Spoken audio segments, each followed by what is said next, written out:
Hello, good morning students.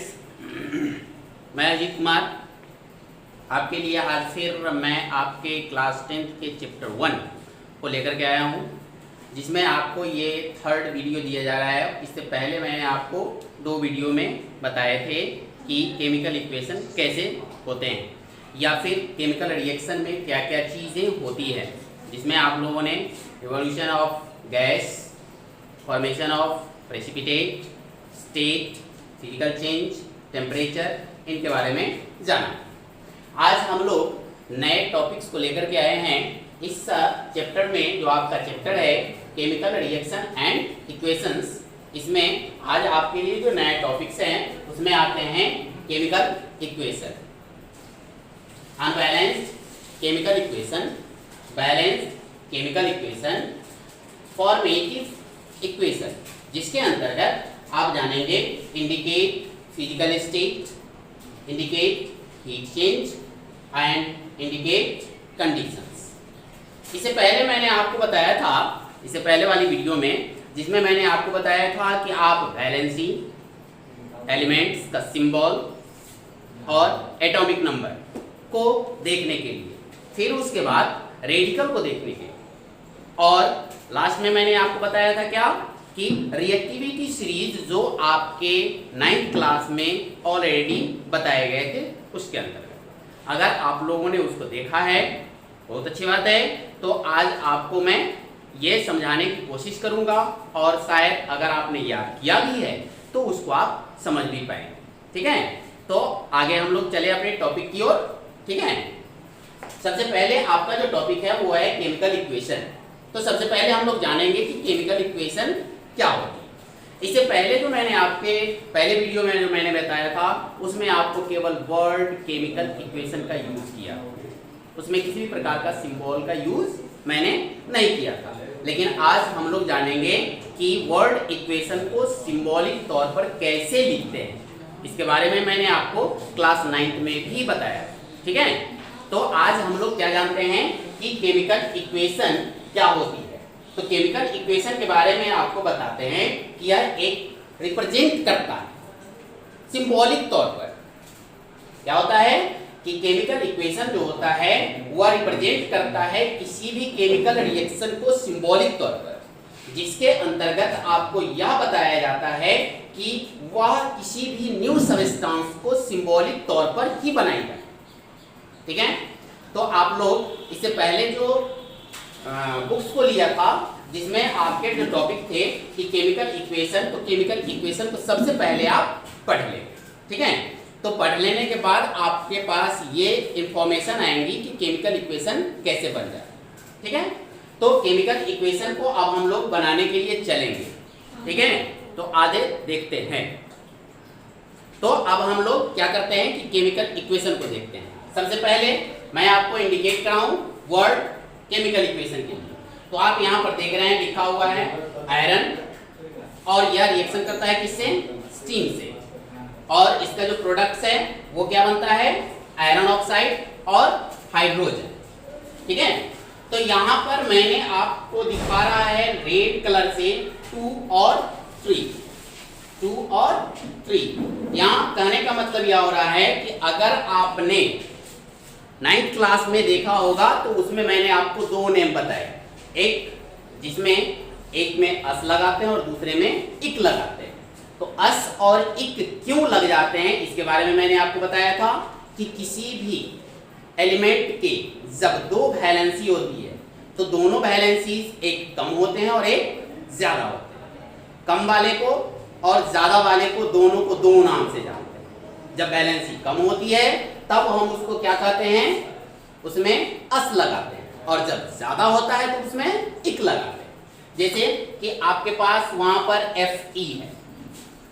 ठीक है, तो Fe के लिए अगर हम 2 को लेकर के जाते हैं, ठीक है, तो यहां पर इसका वैलेंसी कितना बताया जा रहा है? 2 बताया जा रहे हैं। यह वैलेंसी को मैं नीचे लिख रहा हूं। फिर इसके बाद मैं ऑक्सीजन को लिख रहा हूं। तो ऑक्सीजन जो होता है इसकी वैलेंसी कितनी होती है? 2 होते हैं। अब हम क्या करते हैं कि इसको रिएक्शन जब कराते हैं तो क्रॉस मल्टीप्लाई करेंगे। क्या करेंगे? क्रॉस मल्टीप्लाई करते हैं। क्रॉस मल्टीप्लाई करने के बाद ये 2 कहाँ आएगा?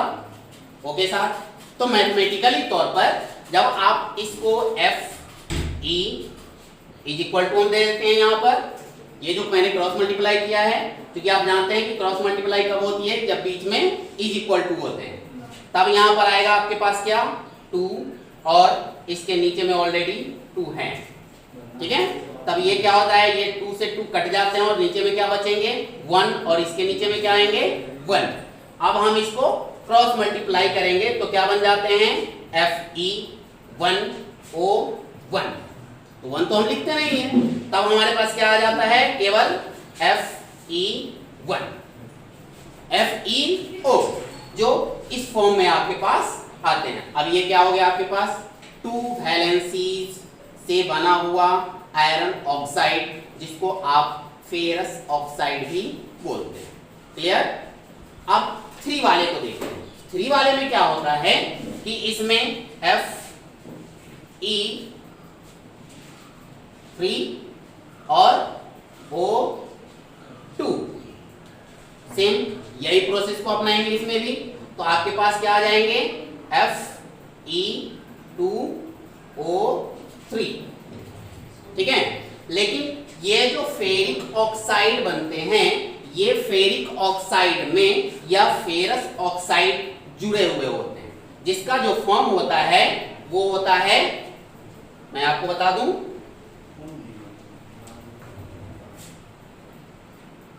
Fe2O3 plus FeO। अब इसको जब आप मिलाएंगे तो आपके पास क्या आ जाएंगे Fe3O4। क्लियर। तो ये आपके पास फेरिक ऑक्साइड बनते हैं, ठीक है, जिसको मैंने आपको यहां दिखाया। आई बात समझ में। तो अब हम लोग इसके आगे चलते हैं कि यह एस्टीन जो है वह एस्टीन से रिएक्शन जब करता है तो वह 3 के फॉर्म वाले कर रहे हैं, जिसको मैंने यहाँ पर आपको इंडिकेट कराया है। अब यहाँ पर हम क्या करते हैं कि इसको अब हम लोग केवल यह जानते हैं कि यह एक केमिकल इक्वेशन है, जिसको मैंने सिंबॉलिक तौर पर बताया है आपको।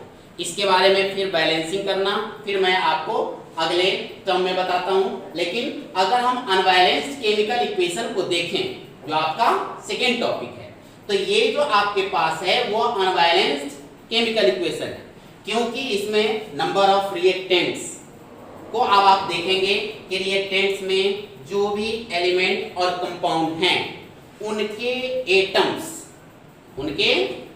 ध्यान देंगे इस बात पर कि उनके एटम्स प्रोडक्ट में जो सबस्टेंस फॉर्मेशन होते हैं, उन सबस्टेंस के एटम्स रिएक्टेंट के एटम्स से डिफर करते हैं। जब आप इसके नंबर को समान कर देते हैं, आई मीन इक्वल कर देते हैं, तब वह क्या बन जाता है बैलेंस्ड केमिकल इक्वेशन, राइट। तो बैलेंस्ड केमिकल इक्वेशन करने के लिए हम लोग क्या करते हैं कि उसके नंबर ऑफ एटम्स को नहीं बढ़ाते हैं, उसके नंबर ऑफ एटम्स को नहीं बढ़ाते हैं, बल्कि उसमें मॉलिक्यूल्स की जो नंबर होती है उसको बढ़ा देते हैं, ठीक है। अब इसमें नंबर ऑफ मॉलिक्यूल्स कैसे बढ़ते हैं उसको आप जानें कि मैं यह एक डॉट दे रहा हूं आपके लिए, ठीक है। यह प्रोडक्ट में मैंने डॉट डाला, फिर रिएक्टेंट्स में भी डॉट डाल देते हैं ताकि आपको परेशानी नहीं हो समझने में।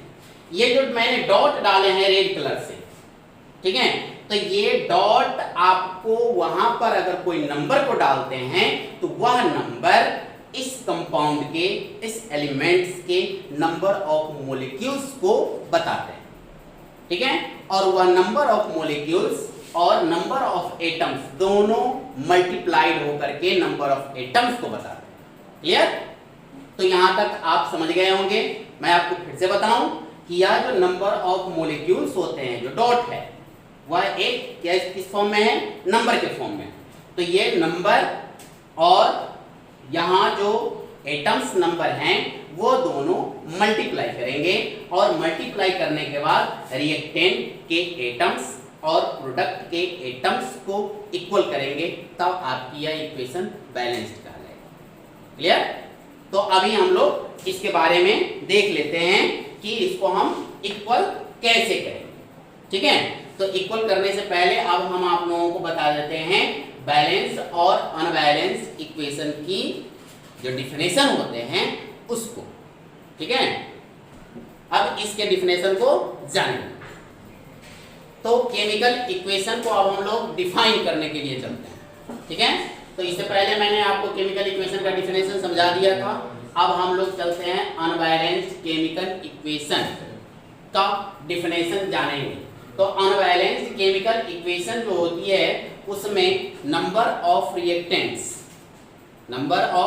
रिएक्टेंट्स मैं आपको पहले हिंदी में बता दूं, फिर मैं आपको इंग्लिश में बता दूंगा।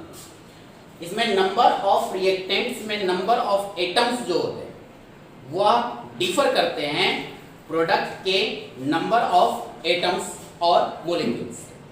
ठीक है, तो इसमें जब भी आप देखेंगे तो वह स्केलेटन, उसको हम जिसको आप बोल रहे हैं अनबैलेंस्ड केमिकल इक्वेशन, उसको हम लोग बोलते हैं स्केलेटन केमिकल इक्वेशन।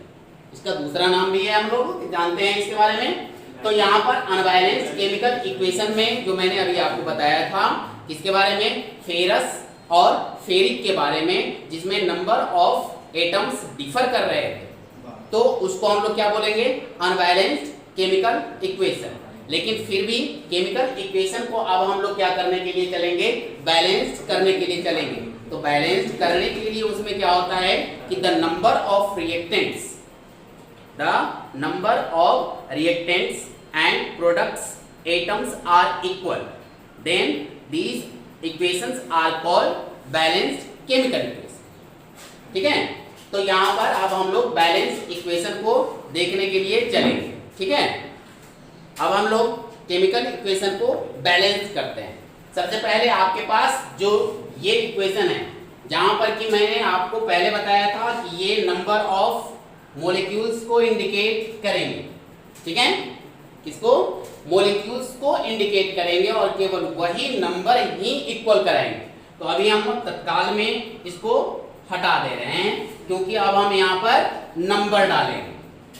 ठीक है, तो सबसे पहले हम लोग क्या करते हैं कि काउंट करेंगे किसी एक प्रकार के एलिमेंट के एटम्स। तो यहाँ अगर हम देखें तो Fe I mean iron ferrous, इसके जो नंबर ऑफ एटम्स हैं वो 1 को इंडिकेट करता है। लेकिन जब प्रोडक्ट में जाते हैं तो प्रोडक्ट में आप देखेंगे कि फेरस जो है उसके लिए नंबर ऑफ एटम्स कितने आते हैं, 3। तो सबसे पहले हम लोग क्या करेंगे कि फेरस को बैलेंस करेंगे। तो फेरस आपके पास कितने हैं, 3 हैं। तो इस तरफ अब हम लोग क्या करेंगे, मल्टीप्लाई कर देंगे कितना से, 3 से। क्लियर। तो अब आप देखेंगे कि यहाँ पर आयरन के कितने एटम्स हो जाएंगे, क्योंकि यहाँ पर 1 है तो 1 से 3 को मल्टीप्लाई करेंगे तो कितने आएंगे, 3। तो इसमें नंबर ऑफ एटम्स कितने हो जाएंगे, 3। अब इधर देखिए तो यहाँ पर आप देख रहे हैं कि इसमें कितने हैं, 3। इसमें नंबर ऑफ एटम 3 है। तो दोनों तरफ आप देख रहे हैं कि आयरन इक्वल हो गए। क्लियर। अब हम लोग कहाँ चलेंगे, इसके लिए, यानी कि ऑक्सीजन और हाइड्रोजन दोनों को एक साथ लेंगे। लेकिन हमारे पास किसको देखना है, पहले ऑक्सीजन। सबसे पहले किसको देखना है, ऑक्सीजन। ऑक्सीजन आपके पास कितने हैं, 4। अगर ऑक्सीजन 4 हैं इधर प्रोडक्ट्स में, तो रिएक्टेंट्स में आपके पास ऑक्सीजन कितने हैं, 1। तब इसको कितने से मल्टीप्लाई करें कि यह इक्विवेलेंट ऑफ 4 हो जाए। सिंपल बात कि जब 1 में 4 से मल्टीप्लाई करेंगे तो कितने होंगे, 4 होंगे। तो अब हम लोग क्या करेंगे कि इसमें 4 से मल्टीप्लाई कर देंगे। कितने से करेंगे, 4 से। जैसे ही आप 4 से मल्टीप्लाई कर रहे हो तो इसमें अब आप देखेंगे कि यह मल्टीप्लाई इस पूरे यानी कि H2 और O दोनों के लिए होंगे। फिर से हम इसको रिपीट करें कि यह जो 4 है वह मल्टीप्लाई करेगा H2 और O दोनों से। तो अब आपके पास क्या हो रहे हैं, हाइड्रोजन का नंबर ऑफ एटम्स 4 2 जा 8। हाइड्रोजन का नंबर ऑफ एटम्स कितने हो गए, 8 हो गए। अब यहां पर देखेंगे तो आपके पास कितने हैं, हाइड्रोजन प्रोडक्ट के रूप में 2। अब यहां पर आपके पास 2 हाइड्रोजन है और यहां पर 8 हाइड्रोजन। क्लियर? तो इसको 8 करने के लिए किस चीज से मल्टीप्लाई करेंगे? थोड़ा सा अपने दिमाग पर प्रेशर डालें और फिर देखें कि इसको हम किस चीज से मल्टीप्लाई करेंगे। करेक्ट, आपने सही सोचा। इसमें अब हम लोग किससे करेंगे? 4 से कर लेंगे। अब आप देखिए दोनों तरफ प्रोडक्ट्स और रिएक्टेंट्स में जो नंबर ऑफ एटम्स हैं उसको आप मिलाइए। एक एक करके हम मिलाते हैं। 3 फेरस के यानी आयरन के 3 आयरन इक्वल है। फिर 8 हाइड्रोजन के 8 हाइड्रोजन ये भी इक्वल हो गए। फिर 4 1 जा 4, तो यहां भी ऑक्सीजन कितने हो गए? 4। तो यहां पर भी आप देखिए ऑक्सीजन कितने हैं? 4। अब ये बराबर हो गए। मेरी बात समझ में आ रही है? ये दोनों तरफ यानी कि सिंबल ऑफ एरो के both side reactant and product दोनों के नंबर ऑफ एटम्स इक्वल है। जब इक्वल है तो अब आप इसको क्या कहेंगे? Balanced chemical equation, right? तो आप लोग यहां तक समझ चुके होंगे। इस प्रकार की आपके बुक में बहुत सारे इक्वेशन हैं। क्लियर? अब आप इन सभी इक्वेशन को जो मैंने फर्स्ट से बताया है, जो मैंने आपको 9th क्लास में भी बताया था कि कैसे इसको बनाएंगे, तो उसके आधार पर आप इसको बना सकते हैं। जैसे कि मैंने अभी आपको क्या बनाया था? ये फेरिक ऑक्साइड बनाया था। ठीक है? फेरिक ऑक्साइड जो बनाए थे उसमें आपको यहाँ पर मैंने आपको बताया था इस बोर्ड पर। आप अगर आपके दिमाग में आ रहा है तो आप वीडियो को पीछे लेके जाएंगे, फिर उसको देखेंगे, फिर आपको समझ में आ जाएगी कि मैंने इसको कैसे बनाया है। मेरी बात समझ में आ रही है? तो अब आप लोग क्या करेंगे कि इसके आगे के रिएक्शन को फिर से जानें। एक और मैं आपको बताने जा रहा हूं, उसको अब आप ध्यान से देखिए। इसमें जो वर्ड इक्वेशन है उस वर्ड इक्वेशन में आपको सोडियम प्लस वाटर यानी सोडियम और पानी का रिएक्शन कराते हैं। तो हमारे पास क्या बनते हैं? Sodium hydro oxide. क्या बनते हैं? सोडियम हाइड्रो ऑक्साइड और हाइड्रोजन गैस प्रोड्यूस होता है। अब यहाँ पर बात होती है कि ये हाइड्रोजन गैस, आपके दिमाग में ये क्वेश्चन आ रहे होंगे कि जब मेटल वाटर से कर रहा है तो हाइड्रोजन ही क्यों प्रोड्यूस कर रहा है, यानी कि उसको डिस्प्लेस कर रहा है वाटर से, ऐसा क्यों हो रहा है? तो अब आप अपने बुक्स में, जो क्लास 9 की बुक्स में मैंने आपको क्या बताया था? रिएक्टिविटी सीरीज, आप उस पर ध्यान देंगे। रिएक्टिविटी सीरीज, जब आप अपने बुक के रिएक्टिविटी सीरीज को जाकर के देखेंगे तो उसमें आपको पता चलेगा कि सबसे ऊपर मोस्ट रिएक्टेबल एलिमेंट्स होते हैं। जैसे जैसे वो नीचे की ओर आता जाता है उसकी रिएक्टिविटी घटती चली जाती है, यानी कि डिक्रीज करता चला जाता है। ठीक है? और यहाँ पर जब भी आप आएंगे तो एक जगह आपको हाइड्रोजन ही मिलेंगे, और वो कहाँ पर मिलेंगे?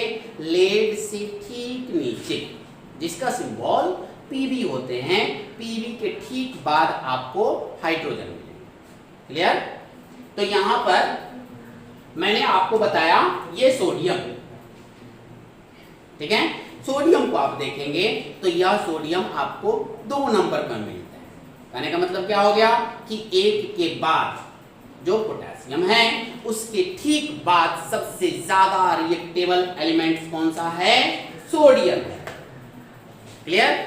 और रिएक्टिविटी सीरीज के अंतर्गत जब आप जाएंगे तो हाइड्रोजन कहाँ है? बहुत नीचे है। किससे?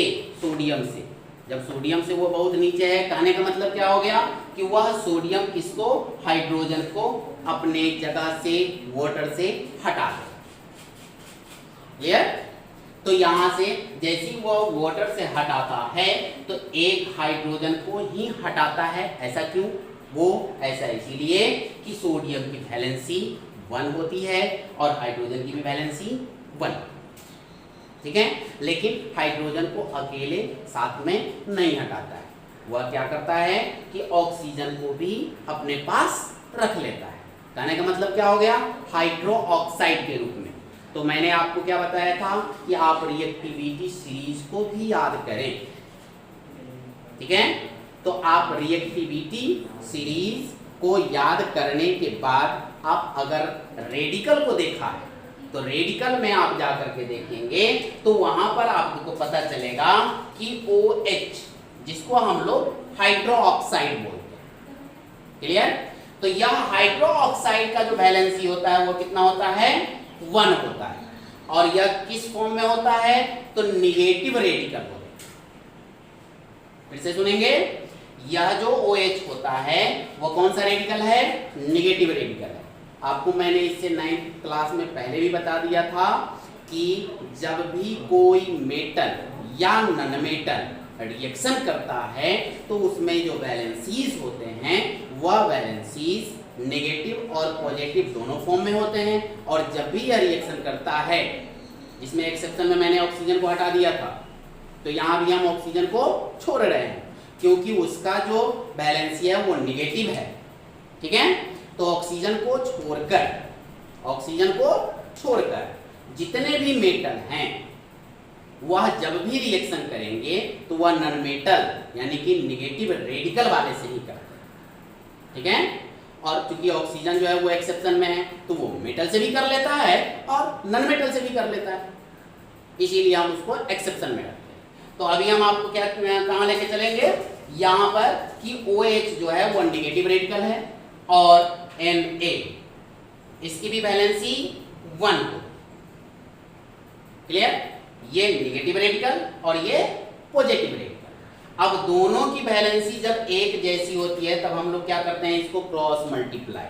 जैसे ही आप क्रॉस मल्टीप्लाई करेंगे तो आपके पास क्या आ जाएगा? NaOH, क्योंकि 1 तो हम लोग लिखते नहीं है। अगर 1 आप डालते हैं तो 1 यहाँ होगा और इसको अंडर पोस्ट में डाल करके 1 यहाँ लिख सकते हैं, तो ये भी गलत नहीं है। लेकिन हम लोग 1 नहीं लिखते हैं, इसीलिए इसको सामान्य रूप से हम लोग क्या लिखते हैं? OH। यह जनरली तौर पर लिखे जाने वाले हैं। तो अब आप लोगों ने देखा कि ये 9th क्लास का जो सिस्टम था वही अब आपके पास 10th क्लास में भी मिल रहे हैं, क्लियर। तो 9th क्लास के आधार पर इसको अब हम लोगों ने बनाया, ठीक है। और क्योंकि यह भी मैंने आपको बताया था कि जितने भी गैसेज होते हैं, तो गैसेस को मैंने क्या बताया है आपके लिए कि जब भी कोई गैसेस होते हैं तो वह हमेशा मॉलिक्यूल्स के फॉर्म में जिसमें 2 एटम्स या उससे अधिक एटम के फॉर्म में दिखाए जाते हैं। यहाँ पर हाइड्रोजन जो है वह एक गैसियस फॉर्म में है, तो गैसियस फॉर्म में है तो इसका सिंबल जो होता है हम लोग इस तरीके से करते हैं जो इसके फिजिकल स्टेट को बताता है, क्लियर। इसके फिजिकल स्टेट को बताता है। तो अभी हम लोग क्या करने के लिए चलेंगे? इसको बैलेंस्ड करने चलेंगे। अभी जो भी आपके पास ये बने हुए इक्वेशन हैं वह इक्वेशन कौन सा है? अनबैलेंस्ड या स्केलेटन इक्वेशन। अभी हम लोग इसको बैलेंस करेंगे। अब बैलेंस कैसे करते हैं उसको अब आप देखिए।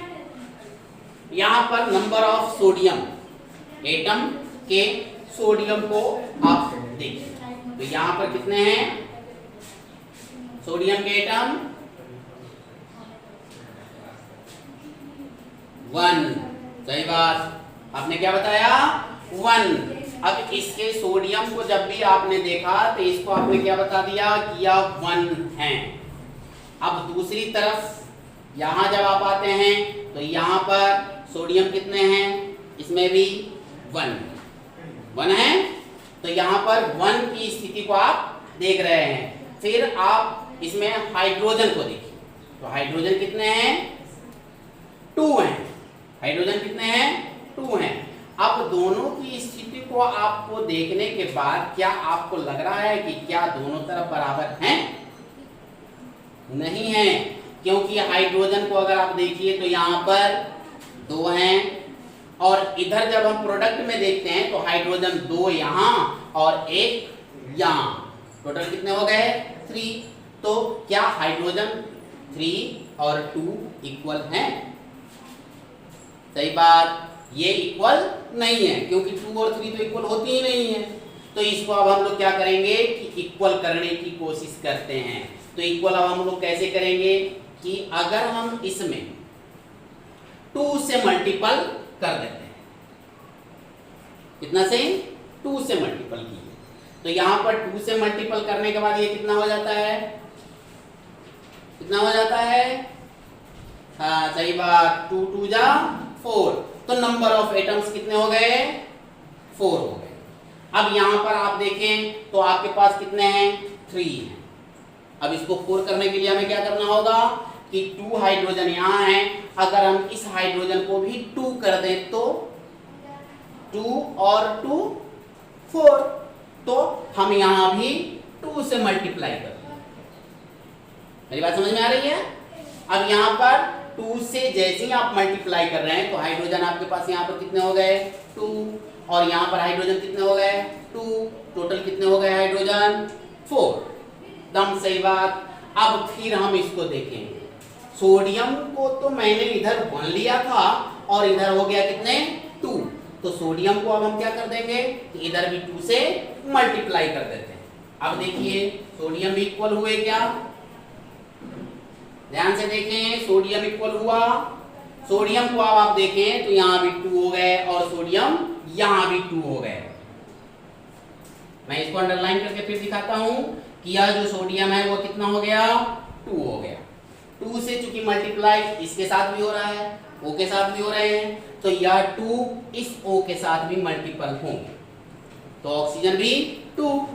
अब आप देखिए तो जितने भी प्रोडक्ट हैं और रिएक्टेंट्स के एटम हैं वो सब के सब इक्वल हो रहे हैं। 2 सोडियम 2 सोडियम, 4 ऑक्सीजन, 2 2 4 नहीं सॉरी 4 हाइड्रोजन, 2 हाइड्रोजन और 2 hydrogen, 4 hydrogen 2 oxygen 2 oxygen, that's all. ये क्या हो गया, ये आपके पास बैलेंस्ड इक्वेशन बन गए। अब इस तरीके से आप अपने बुक में बहुत सारे इक्वेशन को देखेंगे और उस इक्वेशन के आधार पर आप अब इस पर हमेशा कोशिश करते रहें, ट्राई करते रहें, तो आपको इक्वेशन बनाने में किसी भी प्रकार की कोई परेशानी नहीं होगी। लेकिन उससे पहले कि जब भी आप इक्वेशन को करने के लिए जाएं तो सबसे पहले सेल्फ स्टडी बुक को पहले कम से कम 2 बार निश्चित रूप से पढ़ें। अगर आप 2 बार पढ़ते हैं तो पढ़ने के बाद जब आप इस वीडियो को देखेंगे तो आपको कहीं भी किसी भी तरीके से कोई परेशानी नहीं हो सकती, ठीक है।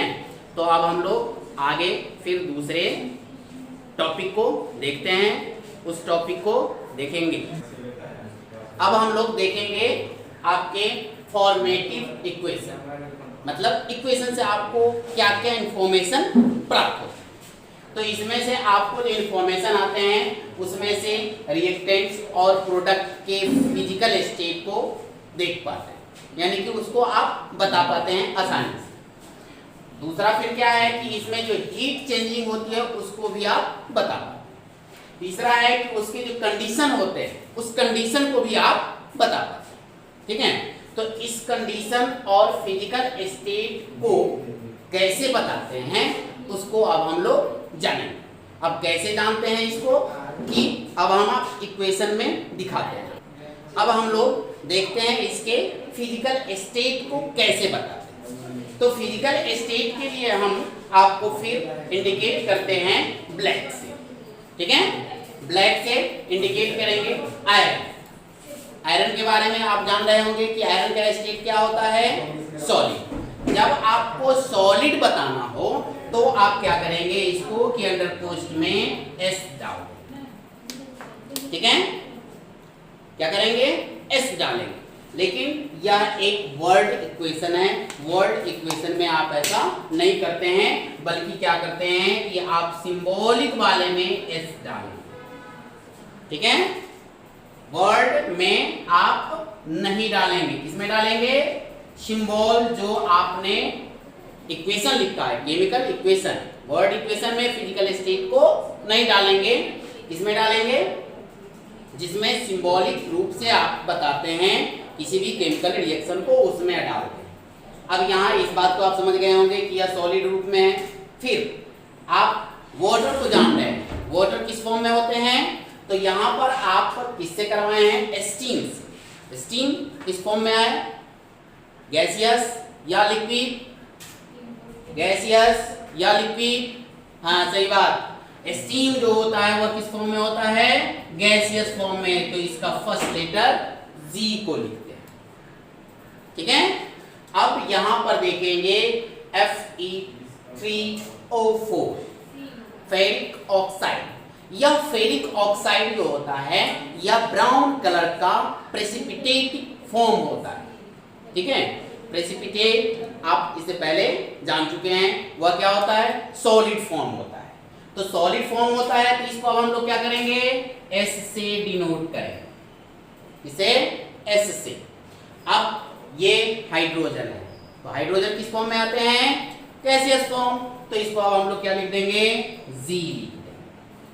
ठीक है, तो इस तरीके से आप डिफरेंट जो फिजिकल स्टेट होता है उसको आप जानें। जैसे एक्वस लिखना है, एक्वस ए क्यू से इंडिकेट, एक्वस को किससे? ए क्यू से इंडिकेट करते हैं। अगर कोई एसिड एक्वस है, ठीक है, तो उसको आप किसी से? ए क्यू से इंडिकेट करेंगे। अगर कोई एसिड कंक है तो उसको आप किसी से? CON dots. ठीक है, CON कंक को है किसी से इंडिकेट करेंगे, ये इसका फिजिकल स्टेट है, तो CON डॉट कर। फिर अगर डाइल्यूट को दिखाना है तो DIL डॉट। ये क्या हो गया? डाइल्यूट एसिड्स या किसी भी सॉल्यूशन को जब आप यूज करेंगे तो उसमें आपको यह लैंग्वेज में लिखा हुआ रहेगा कि आप कौन से कर रहे हैं, एक्वस से कर रहे हैं, डाइल्यूट से कर रहे हैं। तो जब भी आप इसको सिंबॉलिक तौर पर आप बताने के लिए करेंगे तो उसमें आप सिंबल के रूप में फिजिकल स्टेट को आप इस तरीके से दिखाते हैं। फिर सॉलिड को दिखाना है तो अभी आपने देखा सॉलिड को एस से इंडिकेट करते हैं। लिक्विड को दिखाना है तो एल से लिक्विड को। ठीक है, गैस को दिखाना है तो जी से। या कभी कभी अगर हम लोग जी नहीं लिखते हैं तो उसको हम लोग क्या करते हैं और कर देते हैं यहाँ पर आपके लिए कि उसको हम लोग सिंबल ऑफ एरो, जो अप एरो होता है, उससे इंडिकेट। क्लियर? तो ये सब आपके लिए क्या है? Physical state. ठीक है, और जब कोई प्रेसिपिटेट बनता है, प्रेसिपिटेट कहने का मतलब जो नीचे में वाटर हो जाते हैं और वो ऊपर तैरने लगते हैं। मेरी बात को समझ रहे हैं? वह ऊपर तैरने लगते हैं, तो वैसे को हम लोग क्या बोलते हैं? PPT dot. इसको क्या बोलेंगे? प्रेसिपिटेट। तो ये आपके लिए फिजिकल स्टेट का सिंबल है, जो आप इसमें जहां पर मैंने ब्लैक से लिखे हुए हैं अंडरकोस्ट में, उसको आप देखें तो आपको पता चलेगा कि इसके फिजिकल स्टेट को भी हम लोग दिखा सकते हैं। ठीक है, तो आप अपने बुक्स में जाकर के देखेंगे तो उस बुक्स में आपको पता चलेगा कि यहाँ सिंबल ऑफ एरो के ऊपर हीट लिखा हुआ होता है। क्या लिखा हुआ होता है? हीट लिखा हुआ होता है। या फिर सिंबल ऑफ डेल्टा होता है, डेल्टा ट्रायंगुलर शेप में दिखाया जाता है। तो यह भी हीट को ही इंडिकेट करता है। यानी कि जब आप किसी रिएक्शन को करा रहे हैं और उस रिएक्शन को कराने में, यानी कि वह रिएक्शन अगर होता है और उस रिएक्शन को अगर पूर्णतः कराना है तो उसमें अगर हीट आपको देना है तो on the symbol of arrow आप डेल्टा का सिंबल दें। क्लियर? या फिर अगर आप डेल्टा नहीं देते हैं तो हीट लिख दें। क्या लिख दें? हीट लिख दें। तो वह आपको किस चीज को दिखाएगा? वह हीट के कंडीशन को दिखाएगा। ठीक है, जो मैंने अभी आपको उसके फॉर्मेटिव इक्वेशन जो मैंने आपको बताया था उसके अंतर्गत ये सेकेंड टॉपिक है। अब सेकेंड टॉपिक में आपने क्या देखा कि वह हीट को दिखते हैं तो वह क्या दिखाता है? हीट को दिखाता है। या फिर अगर वह हीट प्रोड्यूस करता है, अगर वह हीट प्रोड्यूस होता है किसी भी केमिकल रिएक्शन में, तो हीट जिस समय प्रोड्यूस होगा उस समय हम लोग क्या करते हैं कि प्लस हीट लिखते हैं या एनर्जी लिखते हैं। क्या लिखते हैं? एनर्जी। या तो आप हीट लिखें या फिर एनर्जी लिखें।